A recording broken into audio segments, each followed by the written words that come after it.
Pada tahun 1357, Prabu Hayam Wuruk, raja termasyhur sepanjang sejarah Majapahit, telah berusia 23 tahun dan telah memasuki usia ideal untuk memiliki pasangan hidup. Apalagi Prabu Hayam Wuruk sangat tampan, berbudi luhur, serta telah tercapai tingkatan yang begitu tinggi dalam usianya yang masih begitu muda. Namun, hingga kini belum ada satupun gadis yang menarik hati sang Prabu, baik dari golongan bangsawan maupun golongan pribumi. Padahal, pelukis kerajaan sudah bepergian ke berbagai daerah di Nusantara untuk mencari sosok wanita yang kiranya memenuhi kriteria untuk menjadi permaisuri sang Prabu. Ibunda sang Prabu, Tribuana Tunggadewi, memutuskan untuk bersikap tegas pada keadaan yang sudah terjadi. Suatu pagi di pendopo Istana Majapahit,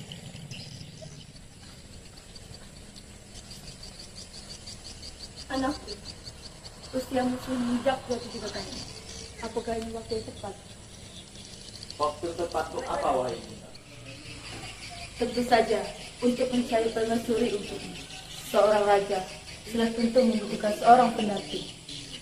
Terlebih lagi, sebuah kerajaan sudah tentu membutuhkan penerus tahta. Untuk seorang pendamping, lihatlah Majapahit begitu besar karena kerja keras paman Gajah Mada.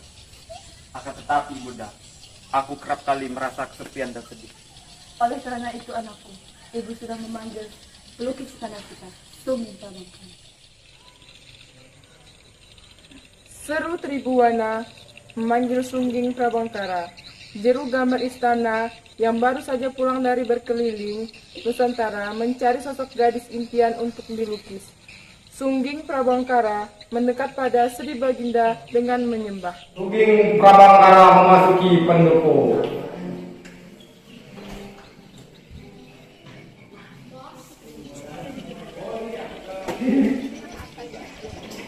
Paduka, hamba telah berusaha untuk mendapatkan gambar gadis yang kiranya Paduka berkenan untuk menjadikannya sebagai seorang permaisuri.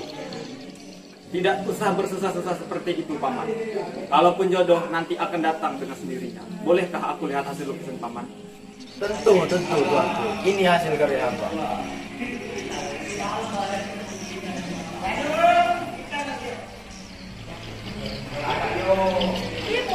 Prabu Hayam Wuruk mengamati lukisan-lukisan yang dibawa oleh Sungging Prabangkara secara satu persatu. Gadis-gadis yang ada dalam lukisan itu cantiknya bukan main. Ada yang berasal dari Mataram, ada pula dari Melayu, serta dari Dompo. Sesuai melihat lukisan-lukisan tadi, Hayam Wuruk bungkam, namun ia segera tersenyum. Aku ingin minta maaf. Sejujurnya, tidak ada satupun gadis dalam lukisan Paman yang menarik hatiku. Tetapi atas apa yang telah Paman lakukan, aku ucapkan banyak terima kasih.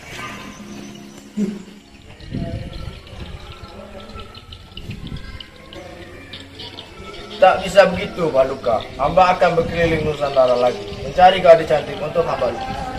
Tidak perlu repot-repot. Pergilah ke Sunagalu. Yang aku dengar, Putri Sunagalu sangatlah cantik. Anakku tidak mungkin tidak tertarik. Sungging Prabangkara.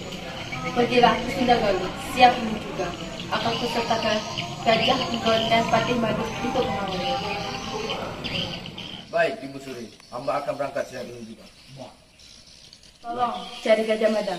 Aku belum berbicara dengannya. Sungging Prabangkara meninggalkan pendopo untuk berkemas pergi ke Sunagalu.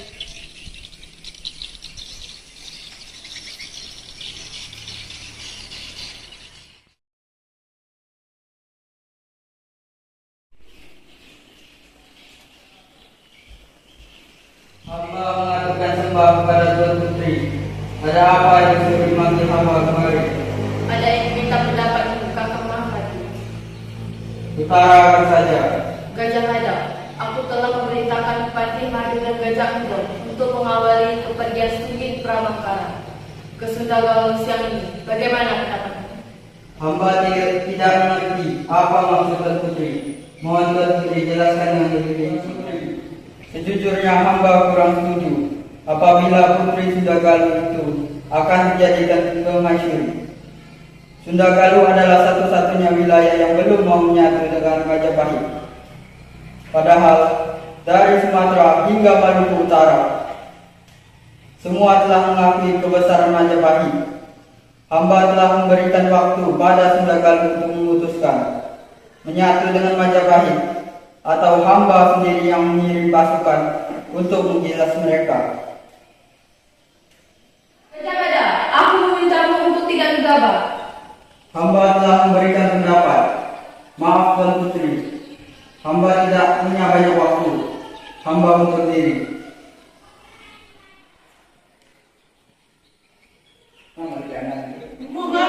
Mendengar jawaban Gajah Mada, Ridwana Tunggadewi cemas. Ia tak ingin pertumpahan darah terjadi. Sementara itu, utusan Majapahit yang akan berangkat ke Sunda Galuh baru saja berangkat.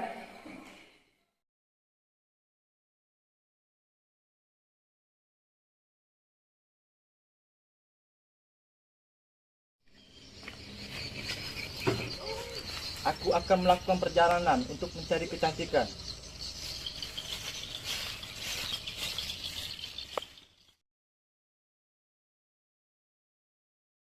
Aku haus sekali. Aku harus mencari mata air untuk minumanku.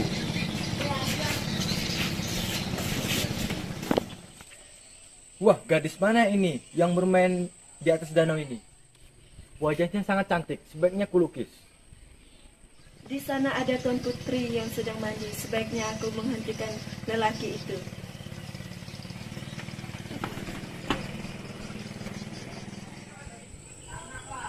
Hei Tuan, apa yang sedang kau lukis? Apa kau tidak kenal dengan sosok yang sedang kulukis ini? Beliau adalah gadis yang paling cantik di dunia ini, dan aku sangat mencintainya. Kau amat kurang ajar. Akan kuadukan kau pada istana. Kau akan dihukum karena lancang melukis rupa kedaton Sunda Galuh tanpa izin. Aku tidak takut. Pritaya dengan bergegas segera kembali ke istana untuk melaporkan kejadian tadi dengan Dyah Pitaloka.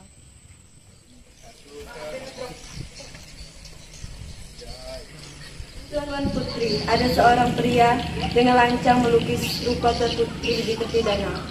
Kurasa tak masalah, tapi aku sangat penasaran dengan lukisannya. Pritaya, tolong pastikan gerbang istana aman. Aku akan keluar dengan nyaman.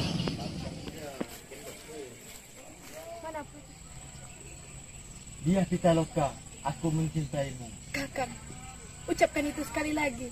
Kakang, ucapkan yang tadi sekali lagi, Kakang. Dengarkan aku. Tapi Tuan Putri, hamba ini apa? Hamba cuma rakyat biasa. Hamba tak pantas untuk sekedar berbicara pada Tuan Putri, apalagi menyentuh tangan Tuan Putri seperti ini. Tapi aku suka, Kakang. Aku suka ketika Kakang mengungkapkannya. Kakang sangat manis, jadilah kekasihku. Tuan Putri, memang benar hamba ini mencintai Tuan Putri. Tapi hamba rasa hubungan kita mestinya hanya sebatas ban ini, sebatas Raden dan Jelata. Hamba tak ingin mendapat cemoohan dari pihak istana. Kalau begitu, tidak bisakah kita menjadi teman? Ayo, lakukan hal yang menyenangkan hati. Sebatas teman? Baiklah, Tuan Putri. Hamba akan melakukan apa yang di mata dia Pitaloka kita resmi. Panggil saja aku Pitaloka, Kakang. Kau belum menyebutkan namamu. Namaku Sanicara. Kakang Sanicara. Langit mulai gelap. Sebaiknya kita berpisah. Ayahku akan curiga jika menemukan kamarku di istana ternyata tidak berpenghuni. Bawalah lukisanku, Pitaloka, agar kau senantiasa bisa mengingatku sepanjang waktu. Dengan senang hati, aku akan membawa lukisan ini, Kakang. Tapi Kakang harus berjanji bahwa ini bukan pertemuan kita yang terakhir. Aku berjanji Pitaloka, sampai jumpa, aku mencintaimu. Aku juga mencintaimu, Kakang.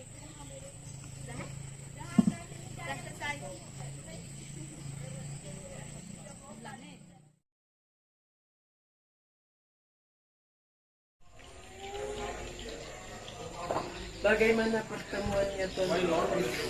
Coba tebak Pritaya. Ia benar-benar pria menakjubkan. Wih, lihatlah. Aku begini karena dia. Tuan Putri jadi seperti orang gila, terjingkak ke sana kemari, tertawa-tawa. Apa sebenarnya terjadi Tuan Putri? Ini benar-benar Pertama kalinya ada pria seperti itu. Namanya Sanicara. Aku sungguh mencintainya. Apa Tuan Putri tidak takut ketahuan Ayahanda Prabu? Peduli setan. Ayahku mana mengerti masalah cinta. Baiklah Tuan Putri, hamba meminta agar Tuan Putri berhati-hati. Kita belum tahu siapa Sanicara itu. Mungkin saja dia mempunyai niat buruk terhadap Tuan Putri. Kau tahu apa beritanya? Sudah sana, jangan campuri urusanku. Tuan Putri benar-benar tak waras. Rombongan Sundri Prabangkara pergi ke Sundagaluh.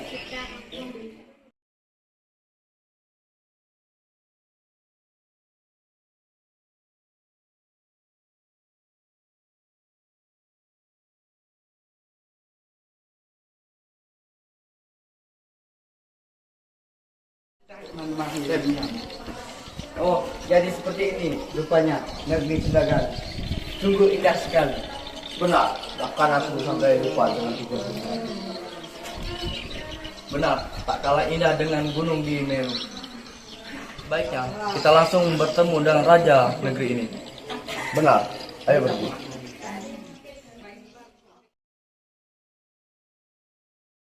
Paduka, utusan Majapahit ingin bertemu dengan Anda.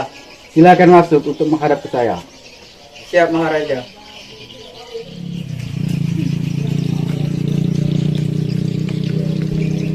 Hormat kami, Baginda. Silakan duduk di sana. Kalian jauh-jauh datang dari Majapahit. Tentu membawa perlu, bukan?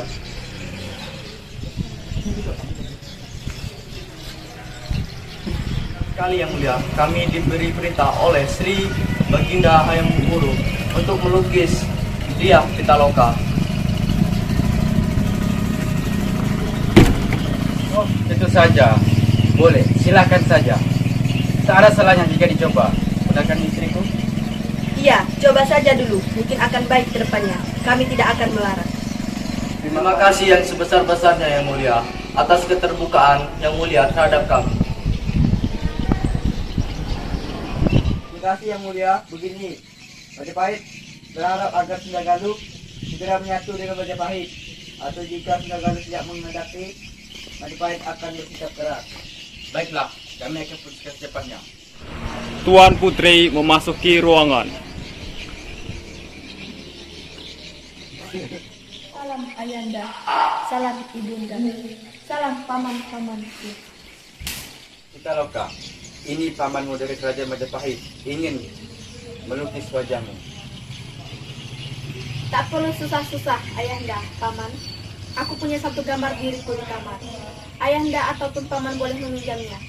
Tapi mohon kembalikan secepatnya. Ngomong-ngomong, lukisan itu akan dipakai untuk apa? Daya, tolong ambilkan lukisan yang ada di dalam kamarku.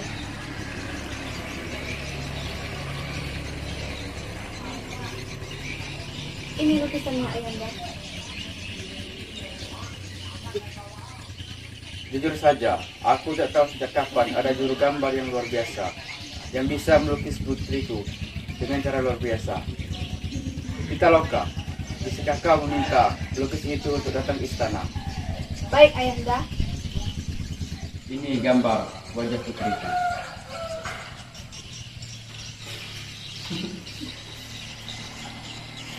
Yang mulia, putri Anda sungguh sangat cantik. Lukisan ini tidak sebanding dengan lukisanku.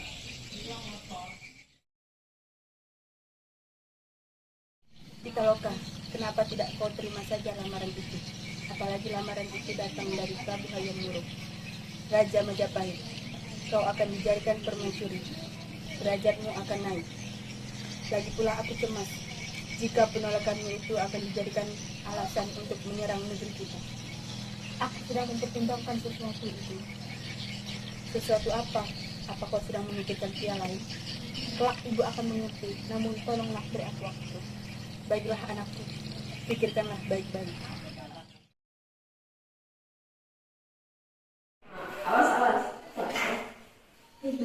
Pitaloka, aku juga cinta padamu. Tapi takdir mungkin akan berkata lain. Aku sangat mencintai. Pitaloka, aku juga mencintai kamu. Asal kamu, habis kali kamu belum menyebut Tom. Mati kamu, belum menyebut Tom. Cukup, kau akan kurang ajar. Hei, pergi.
Baginda, hamba telah memasukkan putri ke dalam kurungan bawah tanah.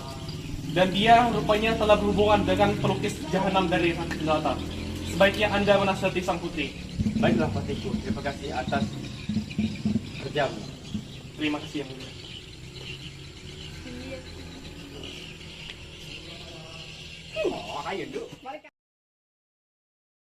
Sebenarnya kita menasihati anak kita untuk menikahi Raja Majapahit. Iya suamiku. Bapak.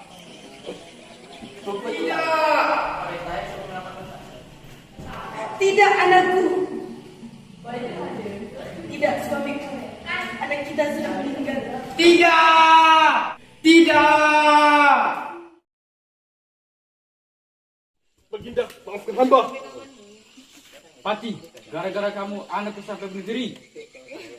Kamu akan bunuh. Ya!